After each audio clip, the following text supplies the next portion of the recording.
This is a pretty simple concept. Just loosen the mounting bolt enough to enable some shims to slide into place. Then check your alignment. Not better. That looks pretty good. All right, well, that gets our fender where we need it to be, so now just need to get these bolts tightened.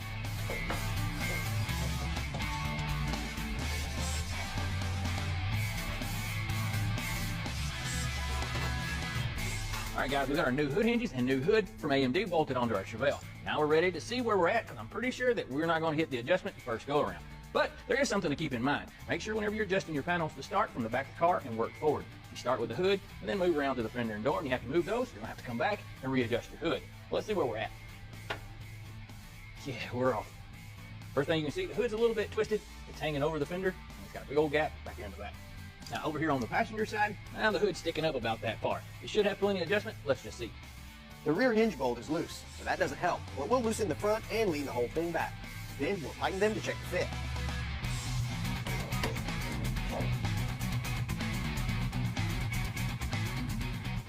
Yeah, we're flush. Now we're in pretty good shape, except for we need to slide the hood forward just a little bit. The overhang here is a little bit excessive. We'll loosen these bolts that hold the hood to allow us to slide this side forward. Then tighten them down and check it. Yep, that should do it. Hey guys, welcome back. And we just finished up installing and adjusting some sheet metal here on our 72 Chevelle. And we're just about ready to start priming and prepping for paint. But there is something that we need to address first. There's a whole bunch of shiny stuff that's going to get bolted, screwed, and clipped to this thing once it's all painted up. And if we don't pre-fit this stuff ahead of time and we try to install it at the end after it's all painted, we risk messing it up. A good example of that is door handles, mirrors, and trim.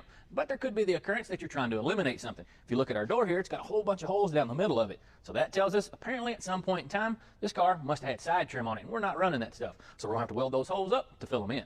And then sometimes you may be adding something to it. Now we got this fancy cowl induction hood, and we want to be running both of those emblems. Right now is the time to be drilling into this hood, not whenever it's all buffed out, because nobody likes cutting into that nice pretty paint. For all that shiny stuff we were talking about, we went to Original Parts Group. They offer just about everything you need to restore the interior and exterior of your Chevelle or other GM muscle car. They've got moldings, lenses, bezels, and trim.